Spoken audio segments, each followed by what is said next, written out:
और आखिरी ये बात है, कई लोगों को समझ में नहीं आ रहा है कि आर्ट ऑफ लिविंग क्या चीज है, जीवन जीने की कला क्या है, इसके बारे में कुछ बताइए। ऐसे मन में हो रहा, चल रहा है ना कुछ लोगों के मन में। जीवन जीने की कला 5 तत्व है, इसमें 5 बातें हैं, सिर्फ 5 बातें। क्या? जीवन में सुख आएगा, दुख आता है, सुख आता है। सुख दुख में मन को संभालना, समता में बनाए रखना सबसे पहला पाठ है, पहला तत्व है। ये जरूरी है कि नहीं, बताओ? जरूरी है। अपने मन को संभालना है ना, सुख में चाहे दुख में मन को संभाल के रखना सबसे पहला। विरोधात्मक चीजें होती है, कभी हार कभी जीत, कभी लाभ कभी नुकसान, कभी खुशी कभी गम, ये आते हैं चले जाते हैं। मगर आदमी भीतर से यदि टूट जाता है, मन उसका एकदम बैठ जाता है, तो वह फिर कुछ नहीं कर पाएगा। मन को थामे रखने की कला है ये सबसे पहला पाठ। दूसरा पाठ है जीवन जीने की कला का दूसरा पाठ, जो व्यक्ति जैसा है उनको वैसे स्वीकार करें। हम चाहते हर कोई मेरे जैसे हो, कहां संभव है? सासू जी चाहती है बहू मेरे जैसे हो, जो मैं कहता हूं वही सही वही माने। बाप समझता बेटे मेरे जैसे ही करे। संघर्ष शुरू हो जाता है घरों में, समाज में। तो मैं कहता हूं जो जैसा है उनको वैसे स्वीकार करें, उनको समय दें बढ़ने के लिए, अपनी रफ्तार से वो आगे बढ़ेंगे। ये दूसरा पार्ट है। तीसरा है, ये चिंता न करे दूसरे व्यक्ति तुम्हारे बारे में क्या सोच रहे हैं। दुनिया में हर आदमी को सोचने का अपना ही एक ढंग है, विचार है। जो जो चाहे सोचने दें आपके बारे में, आप फिक्र मत करो दूसरे व्यक्ति हमारे बारे में क्या सोच रहे हैं। सोच सोच के आप दुखी हो रहे हो। कितने लोग इस तरह से दुखी होते हैं दूसरों के विचारों को देख करके। फालतू है, समय खराब है, इससे जीवन खराब है। जीवन बहुत मूल्यवान है, इसलिए मैं कहूंगा दूसरों के फुटबॉल मत बनिए। ये तीसरी बात। चौथी बात है, जब हमसे भूल होती है तो हम कहते हैं कि हम भूल हो गया जी क्या करें। पर कोई और करता हो तो हम कहते हैं इसने तो जानबूझ के करी।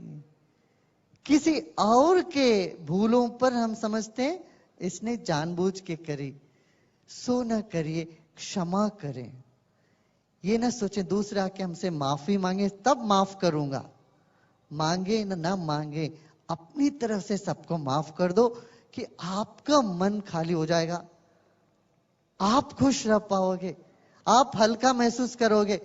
नहीं तो जिसके ऊपर नफरत है वो दिन रात आपका मगज खाता रहेगा, वो व्यक्ति बैठ के, तुम वैसे हो जाओगे उनके जैसे। इसलिए मैं कहता हूं क्षमा कर दो, माफ कर दो। कोई माफी मांगे बिना भी माफ कर दो, तुम कम से कम अपने मन को बचा लेना। क्षमा ये बहुत बड़ी चीज है, बहुत मुख्य चीज है। जीवन में हमें सुखी रहना हो तो एक क्षमा हमारे जीवन में लानी पड़ेगी हमें। हा? अष्टावक्र महर्षि यही कहते हैं, भाई तुम्हें मुक्ति चाहिए तो दया, क्षमा, आर्जव, सरलता, इसको तुम अमृत जैसे मान के जीवन में बना लो। आप अभी कर सकते हो क्या? देखिए आज तक जिन जिन के तरफ तो आपकी नफरत है, कुछ है, द्वेष है, एक मिनट, एक ही मिनट लगता है उसमें। एक मिनट सोचो, चलो मैं माफ कर दिया सबको। कर सकते हो, कह सकते हो? कितने लोग कह सकते हो? हाथ उठाना, हाथ उठाओ, देखो हाथ उठाओ भाई। देखो कितना हम खुश हो जाते हैं, मन प्रसन्न हो जाता है। अच्छा आपको लगता है मुश्किल है माफ करना, मैं एक और उपाय करूंगा। जब गुरुजी आपके शहर में आते हैं, आपका फर्ज क्या बनता है? दक्षिणा देने की फर्ज बनता है नहीं क्या? जब एक गुरु जी अपने घर में गांव में आते हैं तो हमारा कर्तव्य क्या होता है? गुरु को दक्षिणा देते हैं। मैं दक्षिणा के रूप में आपसे 2 चीज मांगूंगा।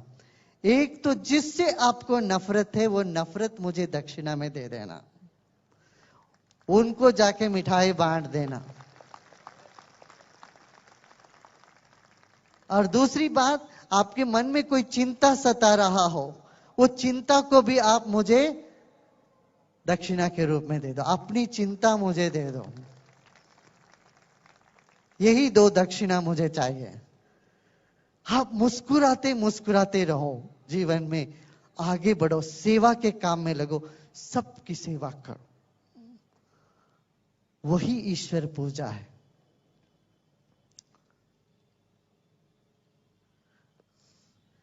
येन केन प्रकारेण यस्य कस्यापि देहिना संतोषम जनयेत प्राज्ञा तदेवेश्वर पूजनम। ईश्वर की पूजा क्या है? किसी भी तरह से सब लोगों के मन में खुशी पैदा करो, संतोष पैदा करो, यही सबसे बड़ी ईश्वर की पूजा है। कितनी बड़ी बात, सुंदर बात कह दी हमारे पूर्वजों ने, है ना। और 5वीं चीज है, 5वां तत्व जो आर्ट ऑफ लिविंग का जो फाउंडेशन है, वो है वर्तमान में जीना। अब अब अब अब बीती हुई समय जैसा भी हुआ हो, उसको लेके पोस्टमार्टम करते हुए, विषाद करते हुए समय नहीं बिताना। हम 70-80% हमारा समय व्यर्थ करते हैं बीती हुई बातों को लेके। वो क्यों हुआ, कैसे हुआ, ये सब इंक्वायरी कमीशन बिठाते रहते हैं हम लोग। इसमें पैसा खर्च, समय बर्बाद, सब बीती हुई समयों को लेके अफसोस करते रहना मूर्खता है। बुद्धिमत्ता यही है जो बीत गई उससे पाठ सीखा, वर्तमान में खुशी से आगे बढ़े, वर्तमान में जियो। ये जीवन जीने की कला है। अच्छा, आप ये कहोगे गुरुजी ये सब सुनने में अच्छा है, जीवन में उतरना मुश्किल लगता है। तब मैं कहूंगा सुदर्शन क्रिया करो, प्राणायाम करो, देखो कैसे जीवन में ये सहजता से निखर आएगी।